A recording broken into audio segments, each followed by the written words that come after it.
नमस्कार दोस्तों, आज हम बात करेंगे एक ऐसे महान शख्सियत की जिन्होंने अपने जीवन के हर पहलू से हमें प्रेरित किया।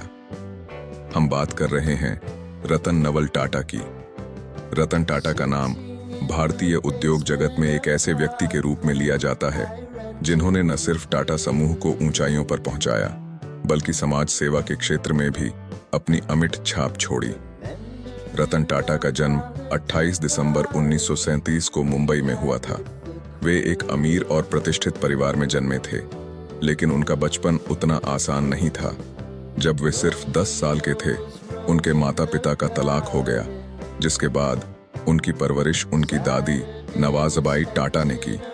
इस कठिन समय में भी रतन टाटा ने अपनी शिक्षा को प्राथमिकता दी और उन्होंने अपनी प्रारंभिक पढ़ाई मुंबई के कैथेड्रल और जॉन कॉनन स्कूल से पूरी की। इसके बाद उन्होंने उच्च शिक्षा के लिए अमेरिका का रुख किया और कॉर्नेल यूनिवर्सिटी से आर्किटेक्चर और स्ट्रक्चरल इंजीनियरिंग की डिग्री प्राप्त की। शिक्षा के प्रति उनके जुनून ने उन्हें हार्वर्ड बिजनेस स्कूल भी पहुंचाया, जहां उन्होंने एडवांस्ड मैनेजमेंट प्रोग्राम पूरा किया। लेकिन रतन टाटा के लिए असली चुनौतियां तब शुरू हुईं जब उन्होंने 1962 में टाटा समूह में कदम रखा।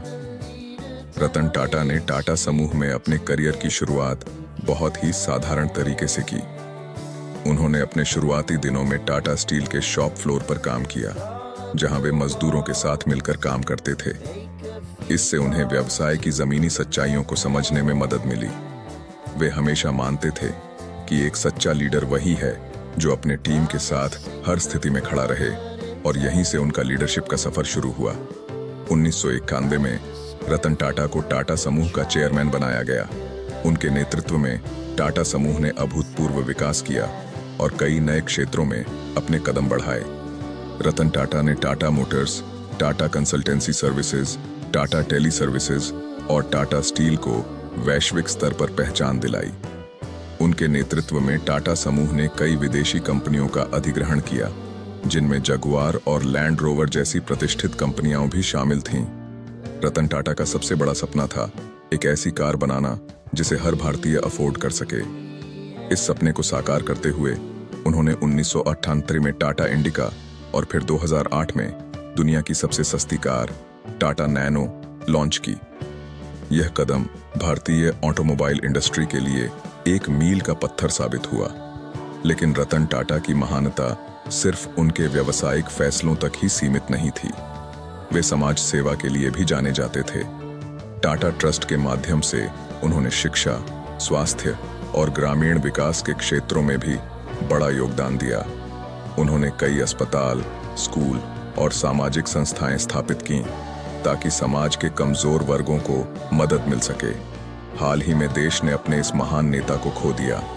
रतन टाटा का 86 साल की उम्र में मुंबई के ब्रीच कैंडी अस्पताल में निधन हो गया। वे लंबे समय से बीमार चल रहे थे। उनके निधन की खबर ने पूरे देश को गहरे शोक में डाल दिया है। टाटा सन्स के मौजूदा चेयरमैन एन चंद्रशेखर ने उनके निधन पर कहा कि रतन टाटा सिर्फ एक चेयरपर्सन नहीं थे, बल्कि वे एक मार्गदर्शक, गुरु और सच्चे मित्र थे। उनके योगदान को कभी भुलाया नहीं जा सकेगा। रतन टाटा का जीवन हम सभी के लिए एक प्रेरणा है। उन्होंने हमें सिखाया कि सच्ची सफलता सिर्फ धन और संपत्ति में नहीं, बल्कि लोगों के दिलों में जगह बनाने में है। उनके अद्वितीय नेतृत्व, विनम्रता और समाज सेवा के योगदान को आने वाली पीढ़ियां हमेशा याद रखेंगी। रतन टाटा जी का नाम भारतीय इतिहास में एक ऐसे उद्योगपति और समाज सेवी के रूप में दर्ज रहेगा जिन्होंने अपने काम और व्यक्तित्व से लाखों लोगों के जीवन को बेहतर बनाया। उनकी विरासत हमेशा हमारे साथ रहेगी। आपकी आत्मा को शांति मिले।